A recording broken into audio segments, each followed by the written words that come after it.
In to me še zdan danes vleče nazaj, da pač tega nikoli več v življenju ne vzamem, ker res ni vredno. Zdaj, na splošno kokain je psihična odvisnost. Ni toliko fizična kot psihična, to pomeni, da je veliko na psiho udari in pač po temu, oziroma mogoče najbolj da tako začneva.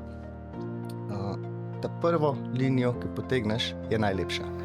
Tista te pač dvigne najvišji, tiste pač, tist high je najlepši. Ampak to traja nekje 10 do 20 minut. Potem začne pa to spuščati. In vsaka naslednjo, ki jo se približaš temu, ampak nikoli več ne priješ do te točke. In zato lahko gre kokain v nedogled.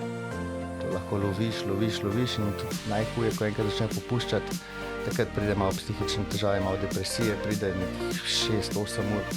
In to me še zdan danes vleče nazaj, da pač tega nikoli več v življenju ne vzamem, ker res ne vredno.